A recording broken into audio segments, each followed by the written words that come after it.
Age-old Sugarloaf Mountain in Rio never change. But, as befits the world's most exciting sport, Formula One racing is always on the move. As the season starts in Brazil, the teams find themselves back at square one, with a set of new rules designed to eliminate the unpopular ground effects.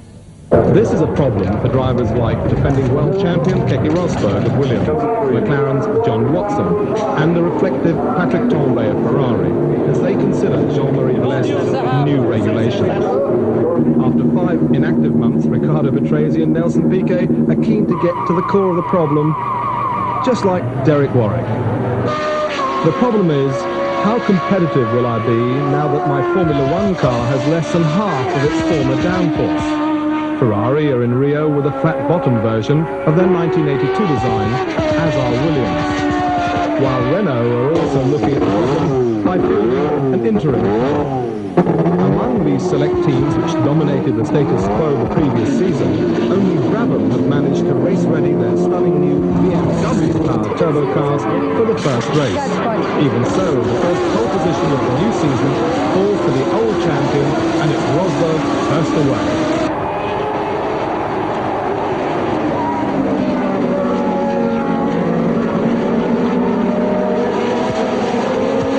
Before a crowd of some 90,000 very excitable Brazilians, it's Keke Rosberg in the lead from Alain Prost with the Renault in second place.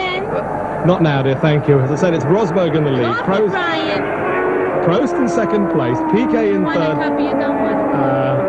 Not now, do me a favour, we're in the middle of a race. It's Prost in second place, but challenging him, Nelson Piquet right behind him with the Brabham. Fourth is Riccardo Patrese, fifth is Tambay, sixth Arnoux, seventh is Chiva, eighth is Derek Warwick with the Tolman. But Rosberg really has got quite an incredible lead in this early stage of the race, but through into second place past these massive grandstands containing the cheering crowds. Nelson Piquet with the Parmalat Brabham BMW goes into second place and starts to close on the current world champion Keke Rosberg, taking third place away from Alain Prost there, Riccardo Patrese.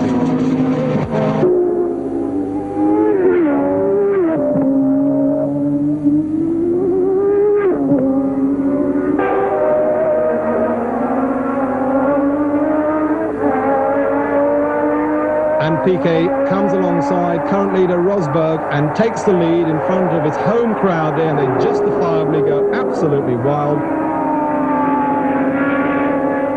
What model is she, Brian? Just a minute, let's see that overtaking manoeuvre again. Piquet there going through into the lead of his home Grand Prix.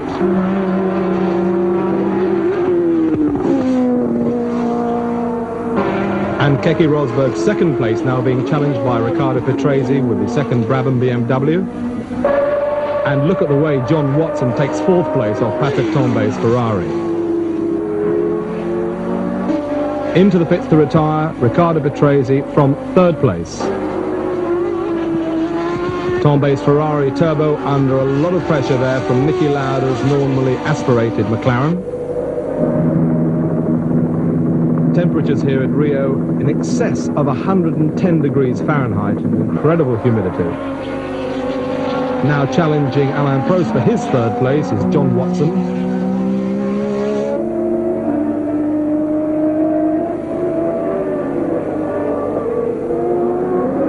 getting through on the inside, Prost leaving the door wide open.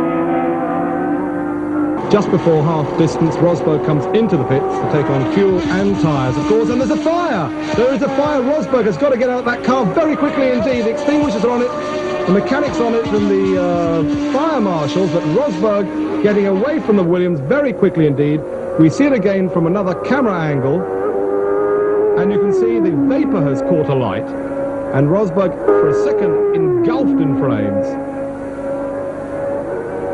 On go the extinguishers, and Rosberg gets out of the car. Surely his race will be over. The leader still going past the packed grandstand. Brazilian Nelson Piquet with a Parmalat Brabham, and they're push starting the Williams. Rosberg is back into the car. That is incredible, and in actual fact I believe it's against the regulations to push start a car, so he may well get himself disqualified for that manoeuvre. The battle for fourth place between Tombé's Ferrari and Niki Lauda's McLaren. Whilst John Watson is out from second place. He climbed from 16th place on the grid after a great drive. Watson is out and Piquet is into the pits. Piquet with a Parmalat Brabham, of course the Brabham team, the men who pioneered the modern day Grand Prix pit stop. Let's see if they can do it. It's going to be done quickly and efficiently. There is a time, 9 seconds, 10 seconds, changing all four tyres, putting on fuel, down go the jacks,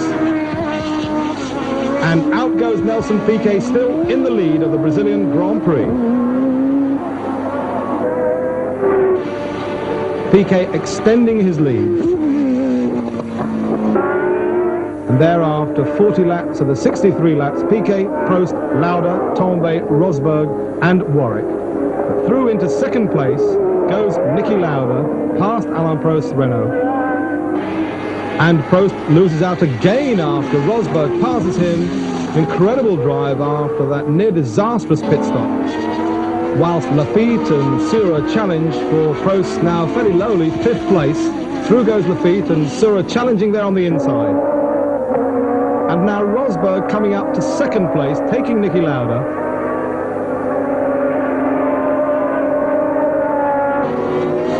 But it's Nelson Piquet all the way. And remember, last year Piquet actually won the Brazilian Grand Prix, but was later disqualified. Into the last lap he goes, lapping Alain Prost in the process. And you can hear the Brazilian crowds getting ready. There's the checkered flag. And Nelson Piquet wins the opening round of the 1983 FIA Formula One World Championship. And I would think the majority of Brazil is going to go absolutely mad.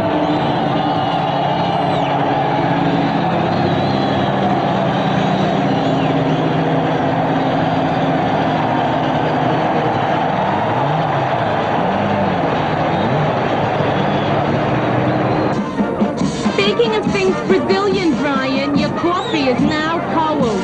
Get me a fresh one.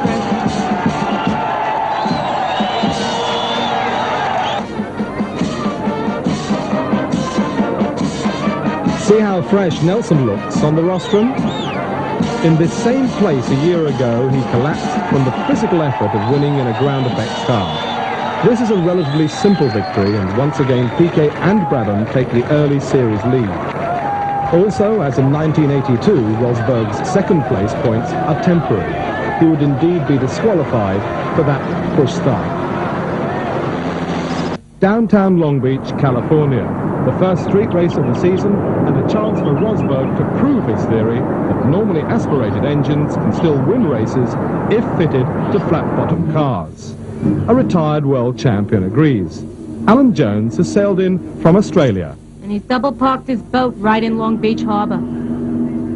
You're going to be asked this many times this weekend, but why did you come back? Oh, I got bored, I think was basically the simple answer to that. I'd had this bee under my bonnet about wanting to return back to Australia and live there, and that's what I did. But, you know, it's a very hard thing to get out of your system, this game. And I started sitting down quietly over Christmas wondering what it would be like, particularly with the new regulations, and thought, well, I'll come back and give it a go. What happens if you're not as competitive as you used to be? Well, then I'll be disappointed. Would you stop racing? Well, it depends on how uncompetitive. I mean, if I was qualifying at the back of the grid and being passed on around the outside by some people I won't mention, well then, yes, I'd probably walk away from it.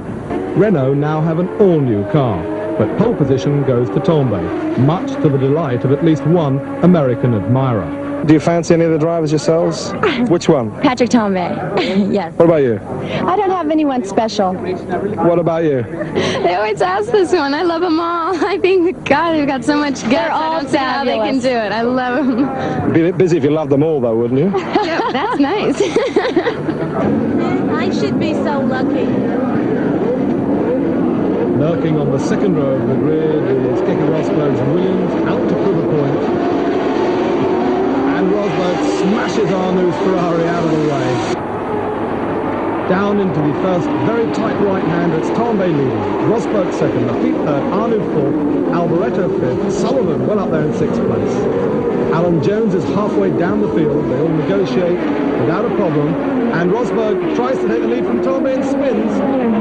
Rosberg spins and incredibly doesn't collect anybody. And there we see it again in slow motion. Now just look at this, because Lafitte looks up under braking and Rosberg almost takes his own teammate out.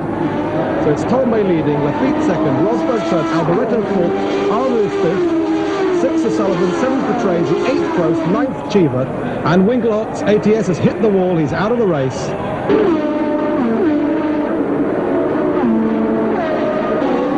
And it's Tambay leading, Rosberg back in second place, very close behind. This is a very close race indeed, because in third place is his teammate Lafitte with the second Williams, followed by Alboreto. And Rosberg still looking for the way past this Ferrari. So it's a Ferrari turbo car leading three of the normally aspirated Ford Cosworth cars.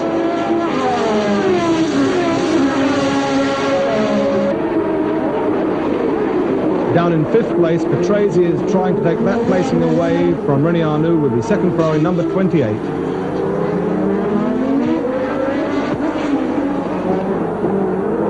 Arnoux misses again, he accelerates past, and Rosberg tries around the outside to take the lead from Tambay.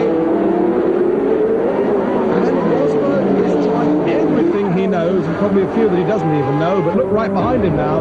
Lafitte is challenging him. I wonder what the team wants maybe. Rosberg moves across to block his own teammate.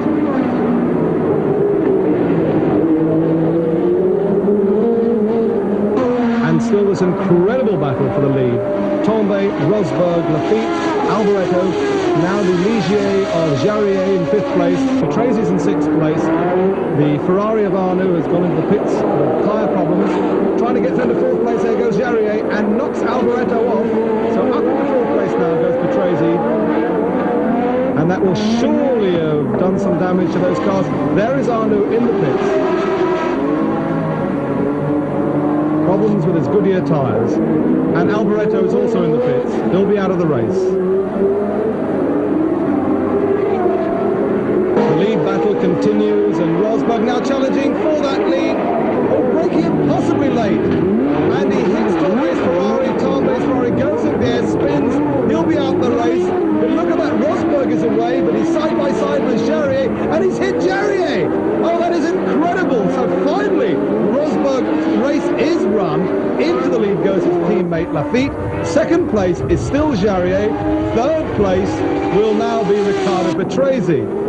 Tambay is absolutely furious. Patrese now up to second place behind Lafitte.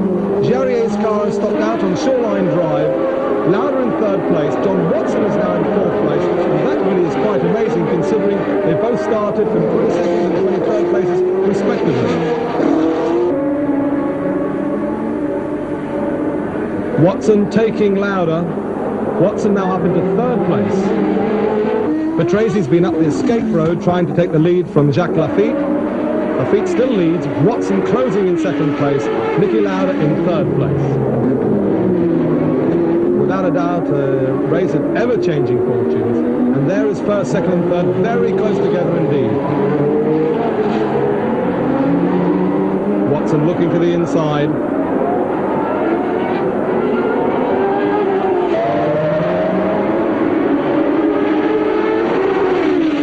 And John Watson leaving his braking for the last possible moment. breaks Lafitte into the lead of the Long Beach Grand Prix. Really quite incredible when you consider that he started from 22nd place on the grid on the street circuit. Making it a McLaren 1-2, second place for Nicky Lauda now. Lafitte dropping to third. Nelson Piquet on the right there after all sorts of problems decides to come up the escape road and park his car. Meanwhile, teammate Patrese goes back up into third place past Jacques Lafitte. Both Cheever and Arnoux have caught up with Lafitte, and they all change positions at the same corner. Arnoux fourth, Cheever fifth. And Cheever there going up into fourth place. And a real battle between the Renault and the Ferrari. Back into that place goes Arnoux. Meanwhile, Alan Jones goes into the pits to retire from 12th place. Cheever also retires. Lafitte's car blows up, and finally, to add insult to injury, Riccardo Patrese retires from third place, leaving John Watson, number 7, with the Marlboro McLaren, going on to a great victory here at Long Beach. But I thought she had the hots for Tambay. This was a fine performance by Watson, underlining the unpredictability of motor racing. Both McLarens were faster in the race than in qualifying, and Lauda's second place puts him at the head of the points table. Engine trouble kept Prost's new car out of the points, so Renault are not yet even in the hunt. This just had to change at Paul Ricard, which is a track where the team does most of its testing. The Pride of France now has 2 new cars, and Renault are expected to do their duty. So Prost claims pole position by over 2 seconds. Ricard is a flat race circuit, and the domination of Renault will make the French Grand Prix a rather flat race. Away from the line, it's Alain Prost, Riccardo Patrese, Eddie Cheever, Nelson Piquet, and the Ferrari of René Arnoux.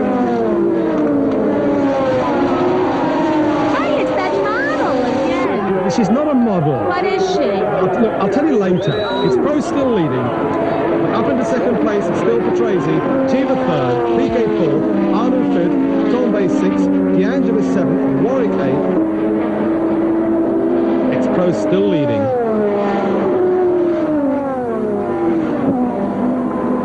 The highest Ferrari is in 5th place, that's Patrick Tambay, followed by his teammate Arnoux in 6th place, D'Angelis 7th, and there is Rosberg once again up into 8th place.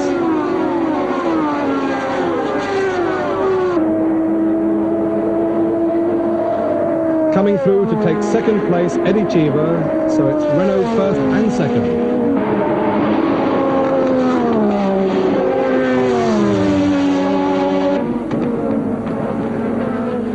And Keke Rosberg is intent to get past D'Angelis' Lotus Renault,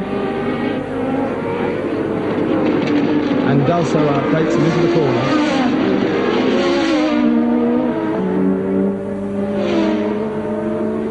But D'Angelis is not going to have anything of it. In fact, he's not going to have anything of anything if he does that again, because he goes right onto the sand. As another retirement, Derek Warwick pushing his Tolman away. And D'Angelis tries a little bit hard and goes straight off. Meanwhile, Nelson Piquet has passed Cheevers up into 2nd place with the Parmalat Brabham. Prost still leads. And Patrese comes into the pits to retire. Cheever coming in for a pit stop. On goes the timing. Renault, who always seem to have extraordinary luck here at Paul Ricard. Fuel's gone on. Tyres still being changed. It's quite a long pit stop. It's a very long pit stop. Just under 18 seconds. Race leader Alain Prost now well clear.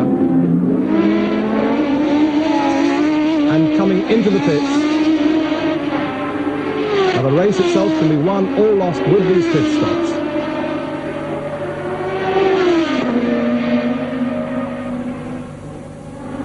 Once again, the tyres being changed.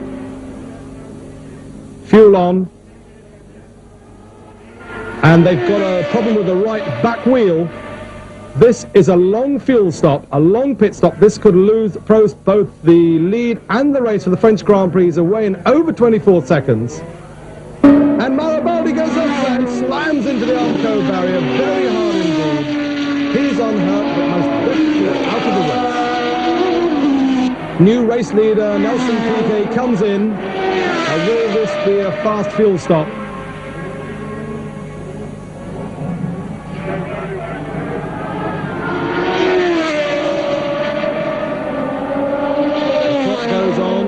The fuel is on, the tyres have been changed. 16 seconds, well, quicker than Prost, but not that quick. So it's Alain Prost in the lead in the closing stages of the French Grand Prix. Second place for Nelson Piquet. Third place, Eddie Cheever.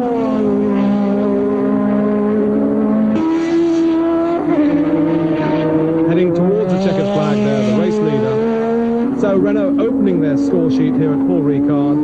The finish in second place will be Nelson Piquet, Cheever third, Tambay fourth, Keke Rosberg with the Williams in fifth place, the highest place non-turbo car, sixth place is teammate Jacques Lafitte.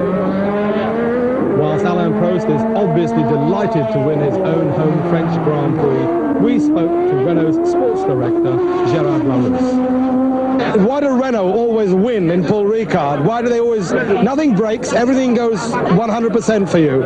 Because Renault is the best in Paul Ricard, and we think the French hair is better than Prost. It was easy, but very difficult for myself because you know, I did not win for one year, and I wanted absolutely to win this race, and I was very afraid to have a problem with the engine or something else. By splitting the two Renaults, Piquet restores his points lead, but Prost's name is now also on the leaderboard. Ricard is a pointer for the rest of the season. On the faster tracks, not even the new flat bottom rules can help the non-turbo teams.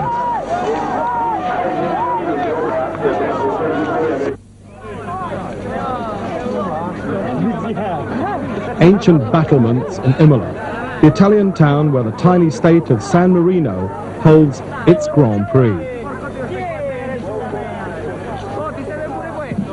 See, spaghetti isn't fattening. It's messy. Stick to macaroni, honey, it's safer. Imola is formidable Ferrari territory, just down the road from Maranello and the scene of the late Gilles Villeneuve's last race. For all Italian fans, this is the most emotional Grand Prix of the year. The circuit is even called the Autodromo Dino Ferrari. The move gets a response from René Arnoux, who puts his red car on pole position.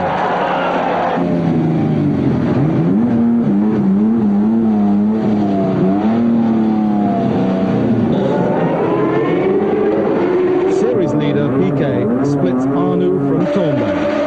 Although the sheer power of the Italian V6 turbo presents a real problem to all Ferrari's opponents. Prost qualifies as Renault 4, and the quartet of drivers who will dominate the quest for the World Championship is now beginning to emerge. The organisers have brought in random checks to ensure that the cars meet the minimum weight regulations. Whilst Maribaldi really must cut down on his smoking habit.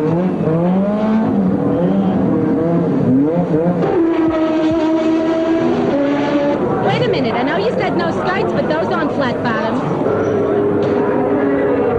So what did this guy do? Say no to Bernie?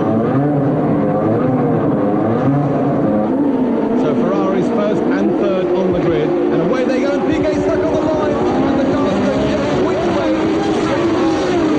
Brabham, Arnoux in the lead, Tambay in second place, Prost third, Tracy fourth, and a real surprise is Piquet's left on the line. Challenging for second place there is Patrese, Arnoux, Tambay, Ferrari's first and second. And there is Nelson Piquet's car being push-started. Off the line he goes.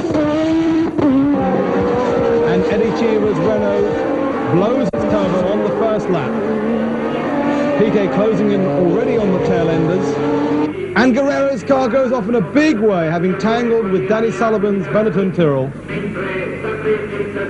Camera actually looking for where he is. There he is. Roberto out of the car, the young Colombian driver, okay.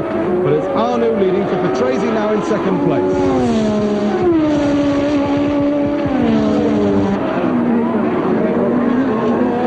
Turbo versus BMW Turbo. Tombe in third place, Alain Prost in fourth place with the Renault. Looking way down the inside, and Patrese goes through into the lead here. Arnoux dropping to second place. Running in ninth place, Michele Alboreto hits the tyre wall, goes off, almost takes Nigel Mansell with him. Niki Lauda has a certain amount of sympathy for Michele Alboreto, does exactly the same thing in exactly the same position, and parks beside Michele, knocking over a few signposts as he goes.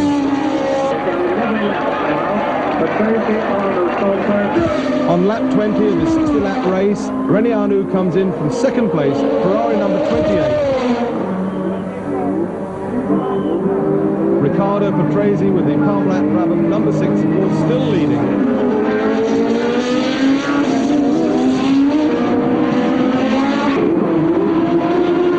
Just 16 seconds, out goes Arnoux.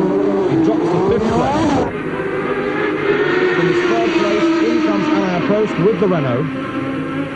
Whilst the Candy Tolman of Derek Warwick has had a big accident on the far side of the circuit. Warwick there jumping down, he's okay. There's the clock on Alain Prost's Renault. Right along pit stop, he goes back out in fourth place.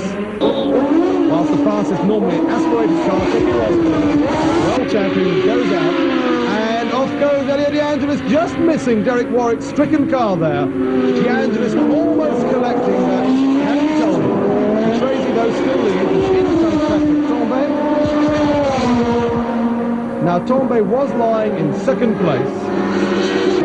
That looks to be a very quick pit stop indeed. Ferrari number 27 goes back out in second place, already up into fifth place is Nelson Piquet, and into the pits comes number 6, the race leader, Riccardo Patrese with a Parmalat Brabham, and he's overshot his mark. He has overshot the point where the car should have been stationary. That has stretched the airlines. Into the lead goes Ferrari number 27, and look at the time clock. Nearly 24 seconds for that pit stop. He's in second place, but he's going to have a lot of work to do, and Sullivan's gone off! Sullivan has hit the Candy Tolman of Derek Warwick, who was already there, and has literally pushed that car on top of the Benetton Tyrrell, a very serious accident indeed. Meanwhile, Ferrari number 27, Patrick Tombe, coming under a lot of pressure now from Riccardo Patrese, who's closed the gap. And look at this first and second, absolutely nose to tail. The 150,000 spectators here saying absolutely deserved. They want to see a Ferrari victory, no matter what. Patrick Tombe, number 27, leads Riccardo Patrese with a Parmalat Brabham, coming towards the end of the San Marino Grand Prix. Tombe, Patrese, Arnoux, Prost, Rosberg, then Watson. But all eyes on this incredible battle for the lead. And Patrese's got through. Patrese has got through. You see that Tombe has a slight misfire. So Riccardo Patrese through into the lead with the Parmalat Brabham. Looks to be set for victory here at San Marino. Just 5 laps to go then. Patrese lead, and he's going wide. He's gone off. Patrese has gone off in the biggest possible way. Thrown away certain victory here at Imola. And a great big cheer from the crowd, because they would prefer to see a Ferrari driven by a Frenchman win the San Marino Grand Prix than an Italian driving a Brabham. And there in the replay you can see the moment that Patrick Tombe with Ferrari number 27 takes the lead. And Arnoux has spun as well. Now Arnoux would have climbed all the way up to second place, but because he spun here, he'll have dropped to third place. So through into second place goes Alain Prost. And Nigel Mansell's lost his rear wing. Mansell has gone off also. He saved himself from many serious injuries and through in the middle of the melee there into his last lap goes Patrick Tombe, and it's all happening. Once again, Mauro Baldi, we told him to stop smoking, but does he listen? No, of course he doesn't. Look at that Alfa Romeo go up in a nice big cloud of smoke. So the 150,000 spectators, well, they've had a tremendous Grand Prix. And there, Ferrari number 27, and listen to the cheers. takes victory here.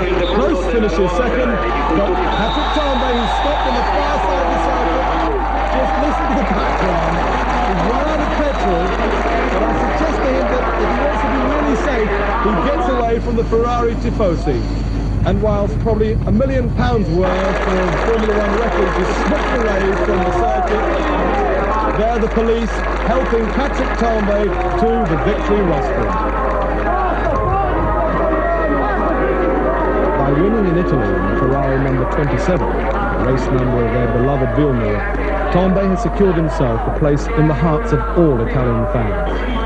Piquet and Prost now share the lead in what now looks like an all-turbo battle for the World Championship. But Monte Carlo, the gambler's paradise, has a surprise in store. The granddaddy of all street circuits has often produced shock results. Both McLaren, so impressive around the streets of Long Beach, failed to qualify, and on the second day it rains, adding to the already impressive spectacle.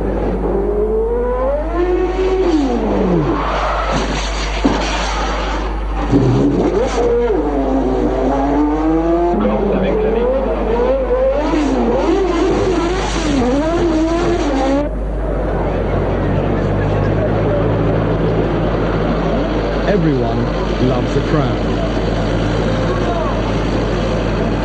but a crowd loves some more than others.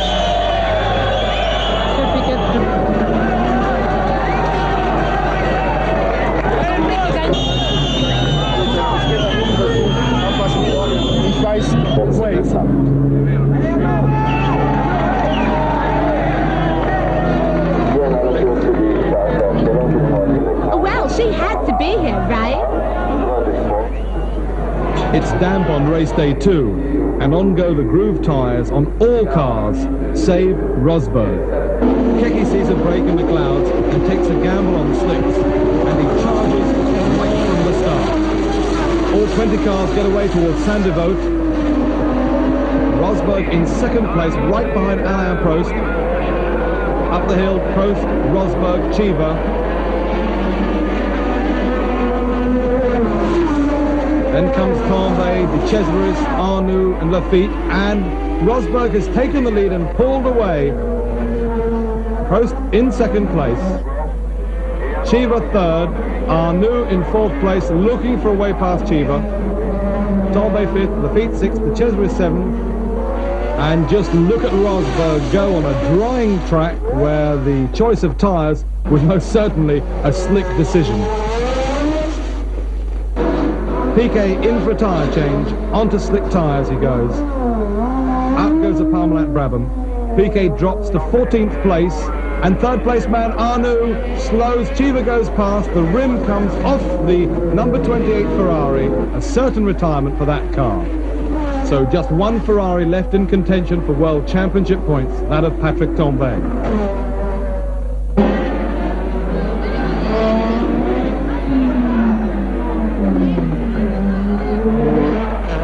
In fourth place now is Derek Warwick, fifth Alain Prost, and sixth place Nelson Piquet, fighting his way back into the World Championship point scores, and goes through on the inside past Alain Prost for fifth place. But now we have a tremendous battle between the arrows of Mark Sura in third place, car number 29, just leading Derek Warwick with the Candy Tolman in fourth place. Right behind him is Nelson Piquet and Alain Prost, fifth and sixth. The Williams team are first and second. Rosberg leads Lafitte in third place. Mark Sura now under a lot of pressure from Derek Warwick. Warwick tries the inside, they touch, and they both have a big accident through the middle of the debris. Goes Nelson Piquet and Alain Prost. And here we see it again in slow motion replay, because Derek Warwick from Great Britain tried to get on the inside of Mark Sura from Switzerland. And there, two fine drives here at the 1983 Monaco Grand Prix, most definitely coming to an abrupt end.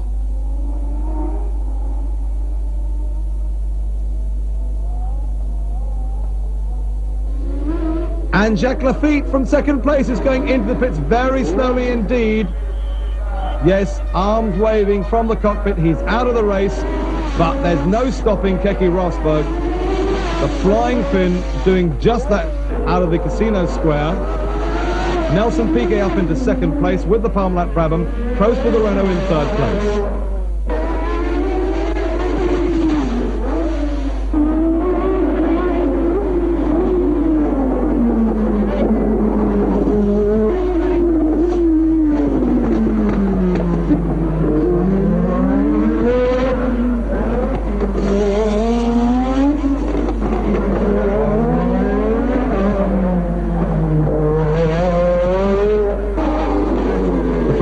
Patrick Tambay now up to fourth place, but only 6 cars still running from the 20 starters. Fifth for Danny Sullivan, the young American driver, with the Tyrrell number 4.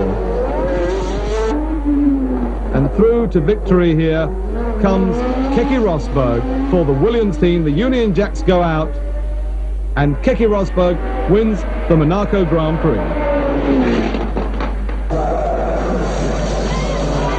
Rosberg's gamble paid off, and he got to meet Prince Rainier, and so did Piquet and Prost. Nelson is back on top, but his lead is only 2 points, and Tambay is still keeping Rosberg out of the top 3. 1983 is a great year for the traditionalists, because it marks the return of Spa-Francorchamps. The magnificent road course in the Ardennes forests, not used for Formula 1 since Pedro Rodriguez won here in 1970, is a spiritual home of the Belgian Grand Prix, and the new, shorter track retains much of the old atmosphere. In Belgium, chips go with everything, including modern-day Grand Prix motor racing. Prost seems confident of a win here, and he's on pole position with Tambay alongside. But the favourites are shaken by an unexpected interloper in the form of Andrea de Cesaris with his Alfa Romeo. The Brabhams of Nelson Piquet and Riccardo Patrese ought to go well at the Spa circuit.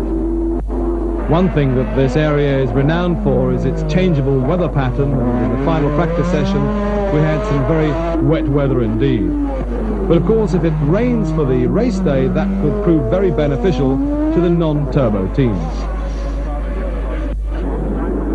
Race day, though, was to dawn dry but overcast. Some 90,000 spectators coming to the Spa-Francorchamps circuit. With yellow flags waving, the starter declared a false start, but de Cesaris clearly signalled his intentions to his rivals and drove between Prost and Tambay. But the drivers on the front row didn't learn. The second time it's a clean getaway, and the Alfa driver does it again. So it's de Cesaris into the lead here at the La Source hairpin. Everybody locking up and scrambling around this very tight hairpin. De Cesaris leads, in second place it's Prost, third it's Tambay, fourth Arnoux, fifth Piquet, sixth Patrese. Through the sweeping Eau Rouge they've gone. Number 22, the Alfa Turbo leads. Now in second place, Alain Prost. Tambay still third, Arnoux fourth, Piquet in fifth place. And Jarier with the Ligier drives into the side of John Watts's McLaren, both of them instant retirements. And Andrea de Cesaris putting on quite a stunning performance, pulling away. Prost is in second place, whilst taking third place, Nelson Piquet with the Parmalat Brabham, Arnoux in fourth place, but closing in on both of them, amazingly, is Keke Rosberg with a normally aspirated Williams.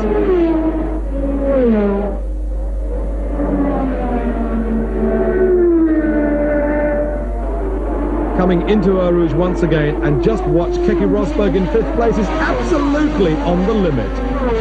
And Andrea de Cesaris is in the pit, but long pit stop. The mechanics have made a mess of putting on one of the rear wheels. He drops right down to fifth place. Alain Prost with the Renault takes the lead, and René Arnoux is blown up. So that puts de Cesaris back up into third place. Fourth place for Rosberg, still leading Alain Prost from Nelson Piquet. René Arnoux walking away from his Ferrari. Through comes Manfred Winkelhock, going very sideways there, and there's the reason why. His wheel has parted company with the ATS BMW.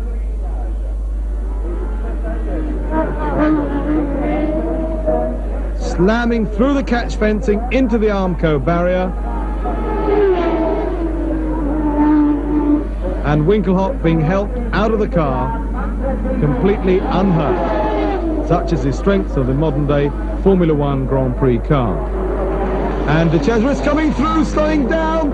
He is in second place, and the car has blown its engine, and Andrea De Cesare would work his way up into second place. But there's our race leader going into the closing stages of the Belgian Grand Prix. Alain Prost with the Renault Turbo. Second place now is Nelson Piquet, being chased by Tambay in third place. Fourth now is Eddie Cheever, whilst in fifth place is Keke Rosberg.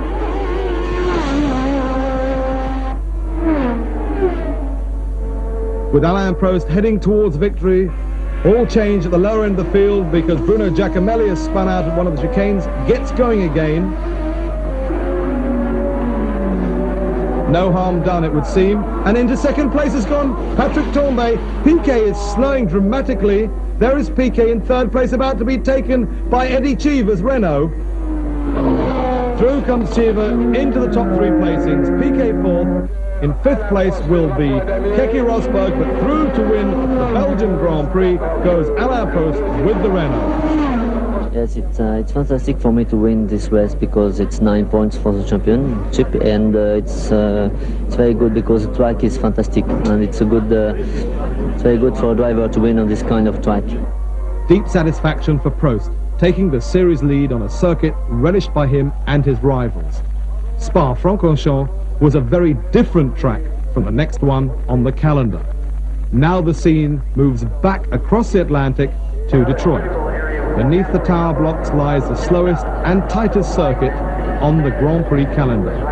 The Motown Street race, held on the doorstep of manufacturing giants like Ford and General Motors, is personally disliked by Prost, and the new championship leader qualifies a lowly 13th as Arnoux, Piquet and Tambay lead the way on the grid.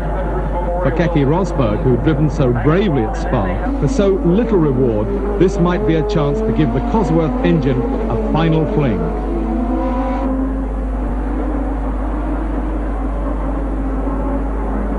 And so, under beautiful sunny skies, the second Detroit Grand Prix is about to get underway. Arnoux in pole position, Piquet alongside him, Tambay right behind, red lights on. Green and then away, and Tambay is stalled, and everybody again getting clear of him, and straight into the lead has gone René Arnoux, but being challenged by Nelson Piquet.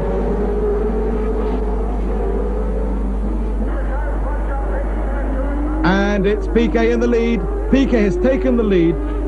In second place is Arnoux. In third place, a surprise, is Elio De Angelis, who went very well during practice. As you can see, Detroit, a real street circuit. Tambay's Ferrari being cleared off the grid. Completion of lap one, still the same order. Piquet, Arnoux. Elio De Angelis with the Lotus Renault, doing very well in these early stages.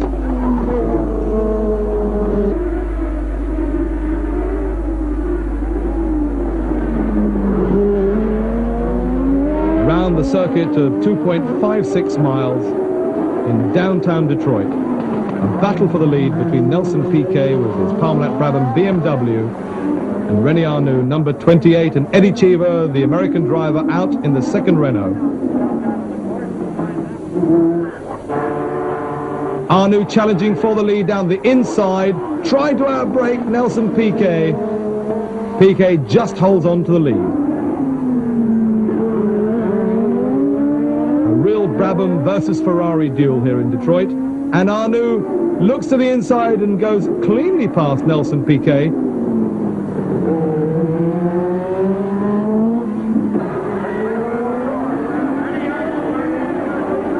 And the Ferrari seems to be pulling away. They will have made a better choice of tyres for this street circuit. And there's a fine midfield battle, and Guerrero with the Theodore goes past Riccardo Patrese with the Parmalat Brabham.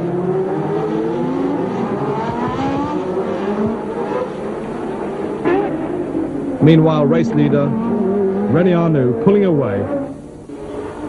A battle on for 4th, 5th and 6th place. 4th the Cesris, 5th Alboreto, and in 6th place Derek Warwick with the Tolman. Alboreto looking for a way past the Cesris on the inside now, breaking him quite cleanly, going into 4th place. Whilst ahead of them, Piquet and Rosberg battling it out for 2nd place. But then Rosberg has to go into the pits for a change of tyres. It's still René Arnoux, though, in the lead from Nelson Piquet, but Arnoux is slowing. Arnoux is slowing down, and Piquet is alongside him, and Piquet takes the lead. And René Arnoux, with the Ferrari, slowing right down, out of the race. So it's Piquet who takes the lead, but Michele Alboreto in 2nd place with a Tyrrell is closing on Nelson Piquet. Meanwhile, Andrea de Cesris visits the tyre wall permanently. In 3rd place now, Keke Rosberg fighting back. John Watson is in 4th place, having come up from 21st place on the grid. We're into the last 10 laps of the race. Piquet still leads, but Alboreto is closing. Piquet is certain to run the entire distance without a fuel stop. So they've been bluffing their rivals, but look at this 1st and 2nd, very close together. Piquet leads, Alboreto right behind him in 2nd place, looking for a way through, and goes through under braking, and Piquet's rear tyre is flat. Piquet's rear tyre is flat, you can see it. Nelson is going to have to come into the pits to change that tyre. So Michele Alboreto with a Tyrrell heading towards his 2nd Grand Prix victory of his career. Through he goes. Piquet is in the pits, changing his tyres. Up to 2nd place will go Rosberg. Out goes Nelson Piquet. 3rd place for John Watson. 4th for Piquet. 5th is Lafitte. 6th Nigel Mansell. And down in 8th place after a rather uninspired Detroit Grand Prix is Alain Prost.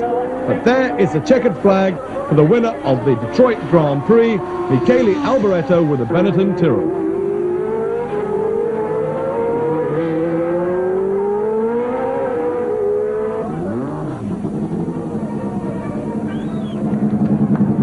Another unexpected result, and it wasn't even Rosberg who struck a blow for the Cosworth, but Alboreto scoring his 1st points of the season.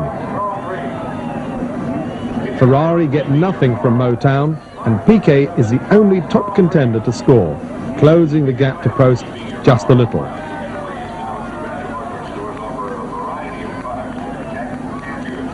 Before flying back to Europe, the Formula One teams stay on for another week in North America to race on a very different kind of street circuit in Montreal.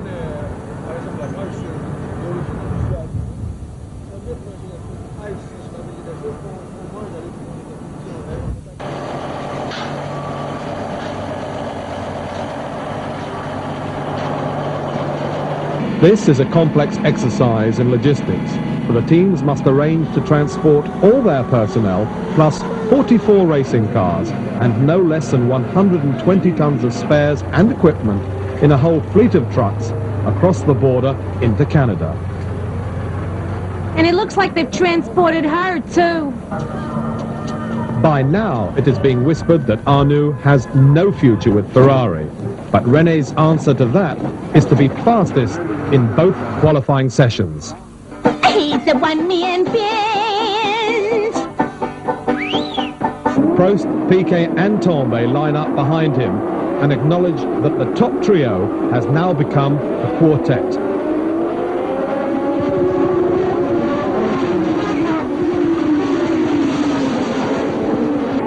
Straight into the lead, number 28, René Arnoux. But outbreaking Prost into 2nd place goes Riccardo Patrese with the Parmalat Brabham.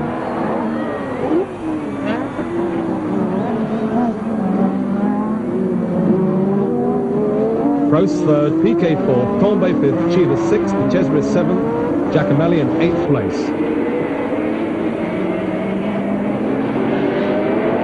Rosberg making his move into the hairpin, trying to get past Manfred Winkelhock.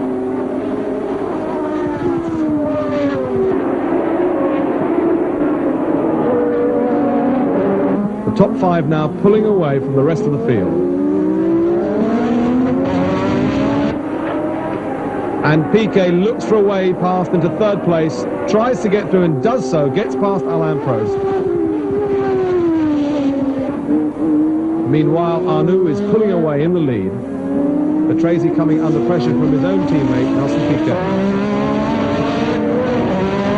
Meanwhile, Rosberg tries to outbrake de Cesaris's Alfa Romeo, and they engage in a bit of dodgem racing, and Rosberg comes off the worst.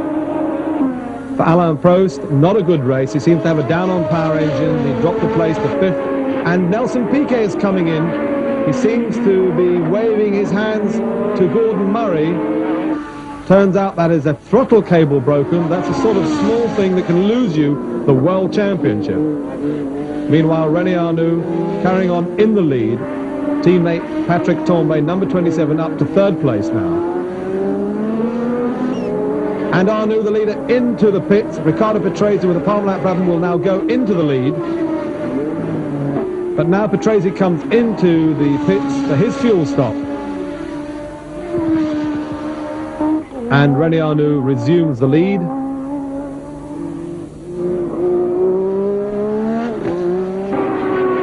There's a time clock on Patrese's pit stop.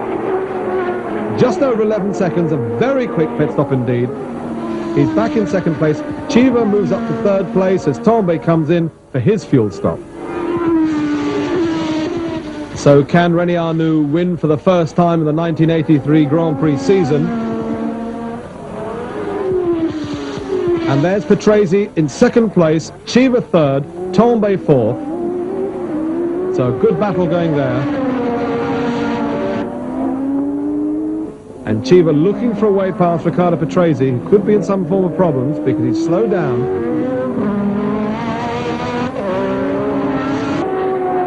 And Chiva trying the outside into the chicane and does it. Oh, and Patrese runs very wide and is almost taken by Patrick Tambay. So Chiva 2nd, Patrese 3rd, Tambay in 4th place. But Tambay coming alongside, under braking, and Tambay now moving into 3rd place. And Ricciardo could well have a problem with his gearbox because he's dropping back all the time. Coming out the hairpin, he's taken by John Watson and Danny Sullivan, who are both a lap behind, which shows he's in serious problems, as is Derek Warwick. So another retirement for the Candy Tolman, and a very smoky one at that. Fire starting from the back. Obviously the turbocharger once again, with Rosberg now up to 4th place. Patrese coming under pressure for his 5th place from Alain Prost, who will go through into that 5th place.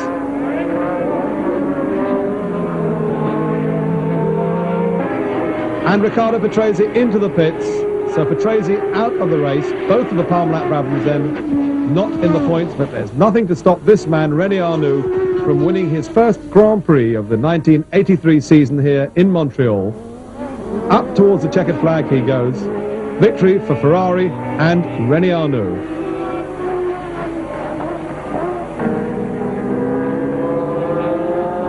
And just before the flag, the ATS expires in a big way. And there's Tootsie Tambay with his mighty Magnum. Oh, and look at Arnoux. Oh, come on, Arnoux. Oh, look, he's taking his hat off. Arnoux facing Tambay in retaliation. Oh, isn't it great? Montreal is the halfway Grand Prix of the 15-race series, and Tambay and Piquet are now tying for 2nd place, only 3 points behind leader Alain Prost. In the Constructors' Championship, Ferrari and Renault are now tying for the lead.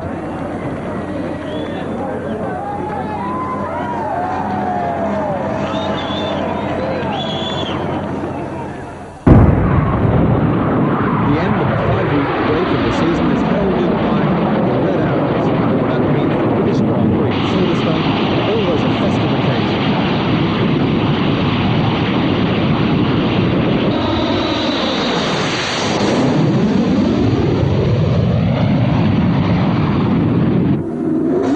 Series break has been well used by Ferrari and Lotus, both of whom have completed their new turbo cars, while Brabham's Gordon Murray has further improved the BT52 BMW. As the championship enters in the second half, Prost is still looking confident, with Piquet sharing 2nd place with a relaxed Tambay. The new Ferraris dominate qualifying, with Arnoux now sure of making the Big 3 into the Big 4 on the pole for the 3rd race running.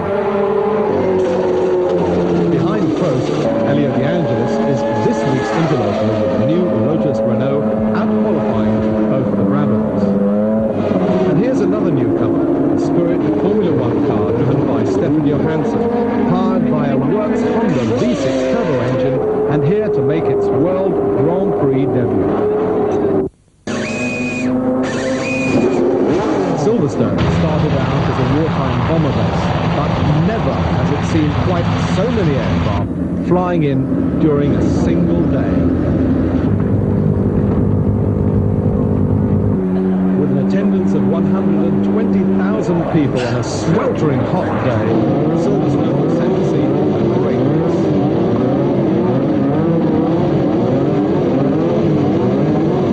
Two new Ferraris on the front row of the grid.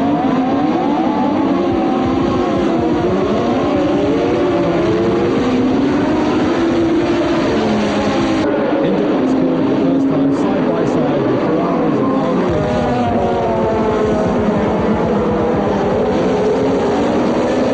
Tombe leads and Prost almost loses it in third place. Tombe, Arnoux, Prost. Then comes Patrese, Chiva and Piquet quite far down. And Rosberg is off. Rosberg has got back on, but only just. Down the hangar straight they come. 180 miles per hour down this straight. Through the chicane, completion of lap 1. Still the same order. De Angelis up into 6th place now. And De Angelis' Renault engine has blown in the biggest possible way, and it looks as if the Lotus Challenge could well be over here at the British Grand Prix.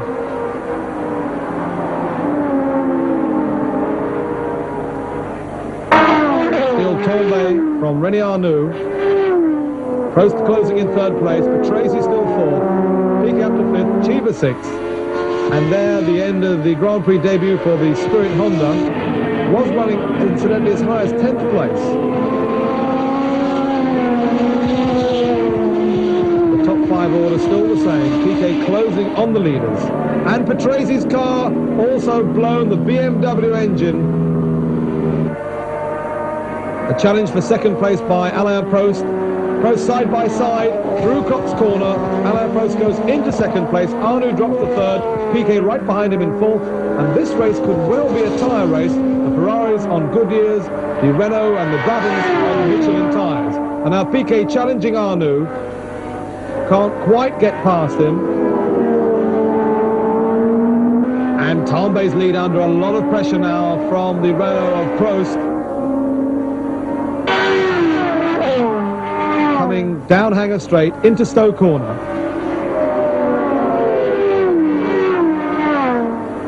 Through the Woodcote chicane. Tremendous battle for the lead.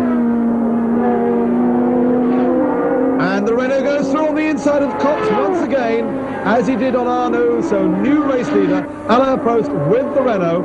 And Tombe is dropping back. Piquet trying to look to the inside there. The Ferraris could well be in tyre problems with their Goodyear tyres. Going past Rosberg, lapping him, second and third place. Down Hangar Straight once again, and just about touching wheels with Tombe. They're side by side, rubbing wheels. Incredibly close racing. And still Nelson Piquet tries, thinks better of it. Into the chicane, out of the slipstream, under braking. Piquet goes into second place with the Parmalat Brabham. Now into the pits comes race leader Alain